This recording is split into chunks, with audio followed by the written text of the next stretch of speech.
Am I the jerk for telling my sibling I agree with their family therapist about asking the wrong question? My sister, her husband, and 2 of her children are in family therapy presently. The children in therapy with her are her 15-year-old son and 13-year-old daughter. She plans to go with her 12-year-old son later as well, but does not want him involved in therapy with the 15 and 13-year-old children. The reason for therapy is that her husband is her second husband. Her first husband passed away 7 years ago. She remarried 4 years ago and has an almost 4-year-old child and an almost 1-year-old child with her current husband. Her children from her first marriage have not taken to her younger children as she had hoped. They are not mean but indifferent. She says there is no showing of affection at all toward the younger children, and it is concerning. During therapy some weeks ago, she asked her son if he loved his 2 full siblings more than his 2 half-siblings. The therapist stepped in and told my sister it was not the right question, and she should refrain from asking questions where the answers can be taken very unfavorably by the asking party. My sister ended up arguing with the therapist over this for the last 3 or 4 weeks. About a week ago, her son told her the answer to the question is yes, he will always prefer his full siblings. The therapist was not happy with my sister holding on to this question because she did not like the answer, and she told her this was very clearly coming. My sister has bad blood with the therapist now. She has complained about her non-stop for 2 weeks. She was outraged that the therapist dared tell her not to ask questions and described it as the wrong question. I told her the therapist was right. My sister asked how. I said the answers were either going to be taken well or not, and there was no middle ground. I also pointed out that she asked because she knew deep down what the answer was, and she would not have been so determined to hear it from her son's mouth if she had not known. My sister told me I should be on her side, not the side of the therapist, and that there are no wrong questions. She told me to back her up in the future and not agree with the other party. Am I the asshole? It's clear that your sister wanted the therapist to fix her older children and make them fit into her ideal picture of a blended family. This sums up why the therapy is not helping and never will. She's seeking validation for herself, not help for her kids. Your sister's children need an adult in their life who allows them to have their honest feelings. If you can be there for them, whether in person or over text, that might be the best thing you can do in this situation. Am I the jerk for not helping my sister just because she has cancer? About 4 months ago, my sister was diagnosed with sarcoma, which is a type of bone tissue cancer. She has had to go through many procedures and spend a lot of time at the hospital. I have spent much of that time with her, helping her. While I do not mind helping her when she was diagnosed, my mother expected me to drop everything to be there for her. This means that if my sister is at the hospital, I am at the hospital. If she is undergoing a surgery or stressful procedure, I have to stop everything I am doing, including school, and sit in the waiting room as support. I could handle all that, it was annoying, but whatever. However, recently the doctors decided to begin chemotherapy, and my sister's hair has started to fall out. She shaved her head, but is extremely upset about it because she really loved her hair. The other day, my mother suggested that I shave my own hair so a wig can be made out of it for her. For reference, my hair goes down to below my butt. In my family, you are only supposed to cut your hair when a family member dies. It is a tradition my entire family on my father's side upholds. To be frank, I like my hair and have no desire to shave it as I have been growing it out since I was a child. I explained this to both my sister and my mother, but both insisted that I should do it, saying that a tradition like that is meaningless, especially since my sister might die anyway. I told them no. They have both asked several times more, and my sister even begged. I once again reiterated why I would not do it, and that asking me to was insulting. Now my sister is upset and saying that I obviously do not actually care that she is struggling, and that I am not being understanding. I have bent over backwards for her, so the fact she is going so far hurts. However, she has never asked me for anything like this before and is really upset. So I just do not know, am I the asshole? You are not to blame.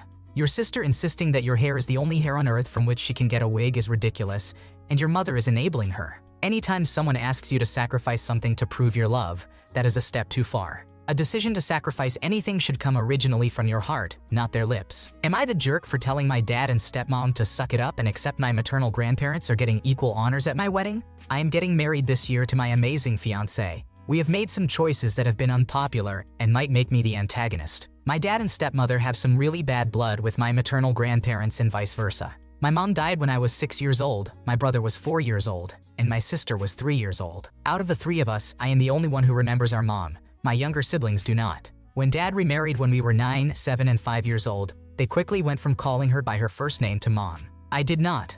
My grandparents called her our stepmother, which is where the bad blood quickly set in. My dad and stepmother said they, grandparents, should acknowledge her actual role in the family, which was as the new mother in our lives. They told me my grandparents should be encouraging me to accept my stepmother as my mom.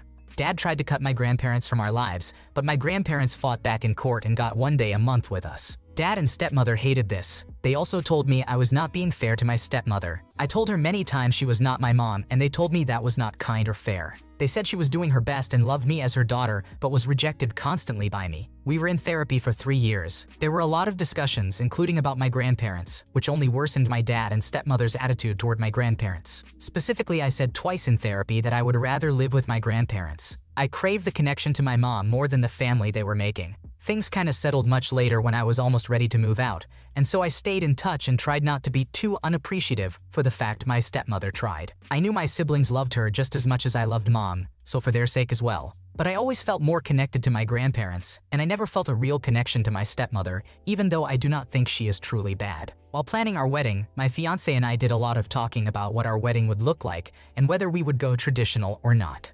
He knew I wished my mom could be there. He knew I was missing her throughout this, and he suggested I include my grandparents in her honor. So I asked both my dad and grandpa to walk me down the aisle. Both my stepmother and my grandma were included like a mother of the bride might be. All 4 would be seated at the parents' table. This is what felt right to me, and my grandparents are on board. My dad and stepmother complained and accused me of disrespecting them by including my grandparents so much. They said I was using my grandparents to diminish their roles in my life. I told them no. I was honoring my mom and my grandparents in my life by doing this. When they did not let up, I told them to accept it or step back if they want. They called me a bridezilla and told me I was taking out petty childish emotions with my actions toward them. Am I the antagonist?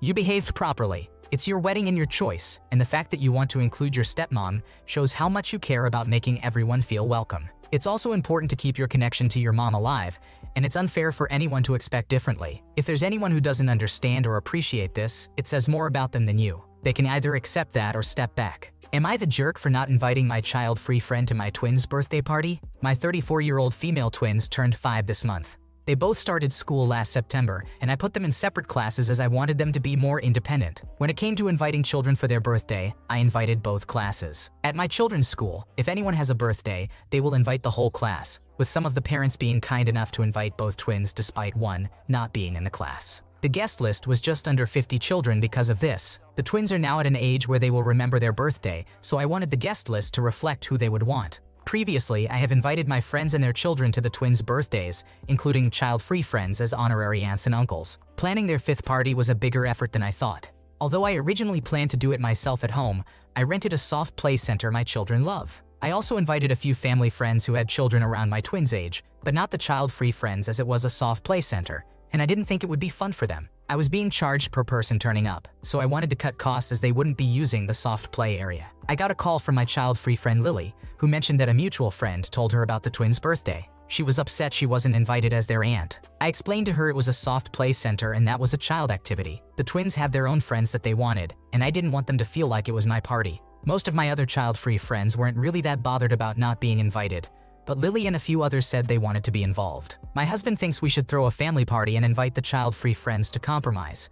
But to me, it seems like an apology when I don't really think we've done anything wrong by not including Lily and other child-free friends. I will apologize if I am in the wrong, but I don't really know how to navigate this. My husband and I are one of the first in our friend groups to have children, and I guess it was slightly unexpected for them not to be invited as they have been included in every other birthday of the twins and their big milestones. You are not the one at fault, but you should have talked to Lily and others and figured out a way to include them. It's great to have a friend group that wants to be involved in and celebrate your family milestones. So many parents complain about their childless friends not wanting them to bring their kids anywhere, and here you have friends excited to spend family time with you. By excluding them, you risk them becoming less involved in your kids' lives. Am I the jerk for refusing to let my spouse's family move in with us, leading to them demanding repayment of a gift? My wife and I have always been open about our finances with her family. For Christmas, her stepfather bought her a course to bring in more money. He is well off, and we believe this was his way to help. My wife did not ask for this. We decided to start our journey to have a baby and had open discussions with them about the financial implications of this procedure, as we are both lesbians. A few months later, we had saved up for our donor and looked at profiles. Around the same time, they had a big fight, and my mother-in-law moved in with us. After a few days, she realized she had to go back to him because, in her words, she cannot have the lifestyle she wants without him. We supported her decision as it is her choice. A week later, they decided to move house. Just before they found another house, she called me. She asked if the 2 of them and their 4 dogs could move in with us for a month. They would not be able to really contribute and would be using this period to save up for moving expenses. I told her I would discuss it with her daughter first. Her mother was aggressive with me over the phone and implied that we had no choice as they have done so much for us in the past. When my wife heard what her mother asked, she was upset and called her. The conversation went poorly, and it came out that they had been keeping a record of everything they had done for us and given us. He was expecting us to pay that course back. We had saved up half the money. Because we did not want to owe anyone, we paid that money over to them. This broke our hearts because it meant we were back at square one with saving for a baby. What happened after this was almost worse. Her mother would come over and talk about how she was going to be the one decorating the nursery, etc. We have not seen them since they moved. We used to spend every weekend doing something together and would be chatting over the phone. When we do call, she walks out of the room when he comes in. We heard from my wife's sister that her mother told her we manipulated them by saying this money was for our donor while we were still just being honest. I do not want contact anymore. Am I the asshole? You did nothing wrong here. Good people don't track exactly what they give their kids and then expect to be paid back when they said it was a gift. Stop confiding in them since they're using it against you. Use that time to develop friendships and stop relying on them so much for companionship. Honestly, moving forward, all you can do is keep prioritizing your relationship. Strengthening that is what really matters. Am I the jerk for calling out the volunteer church organizer after their awful actions? After they made my dill cry? My daughter-in-law lost both of her parents, her mother earlier this year and her father when she was 15. I love her like she is my own, and I am so proud of her and how far she has come. I am very involved in my church, and we were planning an event for mothers and children. It coincided with my monthly sack lunch ministry for seniors, so in the morning we all made the lunches. Then we did other things like making friendship bracelets, running around, grilling, and tie-dyeing. My daughter-in-law is not religious, but she does like to give back, so when I invited her, she accepted. We got the lunch supplies and she helped with the lunches. She even offered to deliver them to the organization we work with since she has a big car. This is when the church organizer, Kathy, started an issue. She thanked my daughter-in-law and said that would be all we needed from her all day and that she could go home after. I said no, my daughter-in-law is here to spend the day with me and have fun with everyone.